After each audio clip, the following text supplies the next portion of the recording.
사사기 13장입니다. 온니엘에서부터 시작된 이스라엘의 사사들은 어느덧 중반을 넘어 말기에 접어들었습니다. 여기에서는 16장까지는 이스라엘의 서부 지역에 위치했던 단 지파를 중심으로 활동한 삼손에 관한 이야기를 기록하고 있습니다. 여기에서 특히 삼손이 여호와의 영에 감동된 사사라는 것과 그가 태어날 때부터 나실인이었다는 사실을 강조하고 있죠. 그럼에도 불구하고 삼손은 사사로서의 역할을 제대로 하지 못했을 뿐 아니라 나실인으로서의 사명도 충실히 감당하지 못했습니다.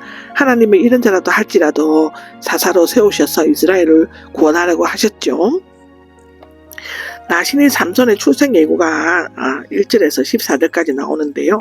세례자 요한이나 예수 그리스도의 출생 기사처럼 삼손의 출생 기사가 상세히 많이 다루어지고 있는 것은 삼손의 출생이 이스라엘의 구속사에 있어서 매우 중요한 비중을 차지하고 있음을 나타냅니다. 이스라엘의 범죄와 블레셋의 압제가 1절에 나옵니다.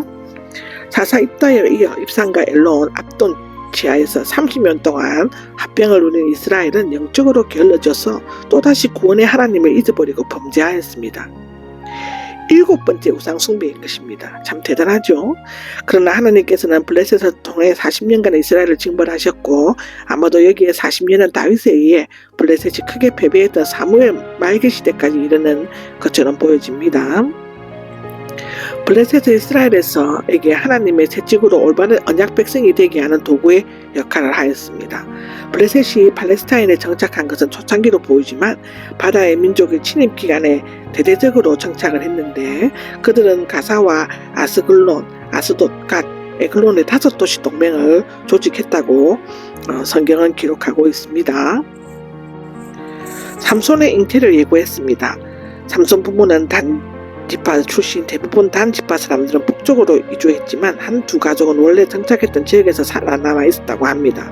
여기 소라 땅 예루살렘 속도 27km 지점에 있고 사라로 불리고 여호수아 때는 단 지파, 왕국 시대에는 유다 지파에 속했다고 기록되어 있는데요. 마노아라는 사람은 아기가 없었는데 아내가 여호와의 천사를 만났습니다.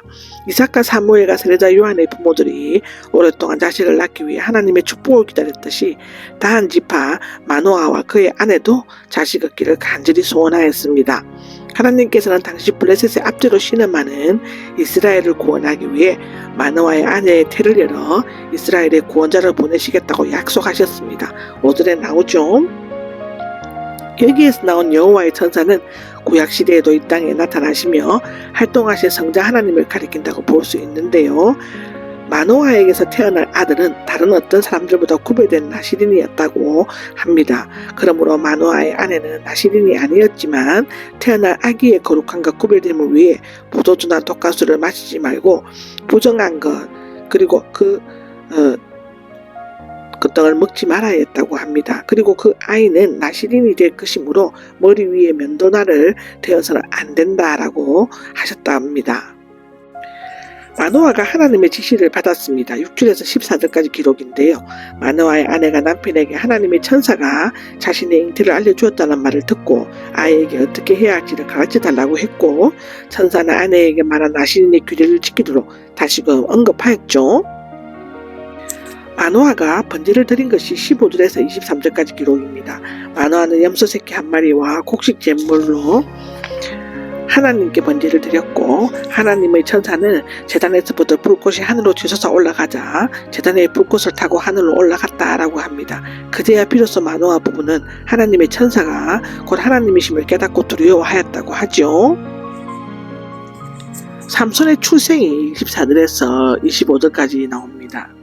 하나님의 천사의 예언이 성취되어 마노아의 아내는 잉태하였고 때가 이르자 삼손을 낳았답니다. 아이가 자라나고 여호와께서 그에게 복을 주셨으며 여호와의 영이 그를 움직이기 시작했습니다.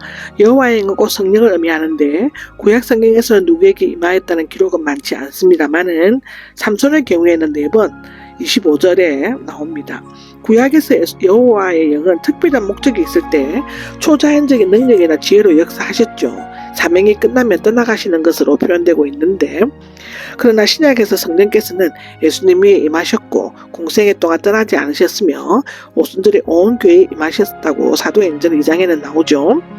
구약에서는 하나님의 영적 성령이 각 사람의 위에 머무셨지만 신약에서는 각 사람의 마음속에 머무시는 것으로 표현되고 있습니다. 한번 임재하신 성령께서는 결코 성도들에게 떠나지 않으며 지혜, 능력의 연등으로 나타나셔서 성도들의 인격과 삶의 모든 영역에서 영향력을 미치며 올바른 신앙생활을 할 수 있도록 역사하셨습니다. 여기에서 여호와의 영이 움직이기 시작했다는 여호와의 영이 그를 점령하시고 넘쳐 흐를 정도로 임하셨음을 나타내는데요. 이것은 특히 삼손이 마음과 몸을 주장하는 성령께 사로잡힌 바 되어 하나님의 뜻을 따라 능력 있게 역사하셨음을 나타냅니다. 그러나 이스라엘의 구원자는 오직 여호와이셨고 삼손의 구원의 사역에 도구에 지나지 않았습니다. 삼손의 고향인 소라와 에스다볼 사이에 있었다고 하는데 삼손이 장사된 곳이기도 하다고 기록되어져 있죠.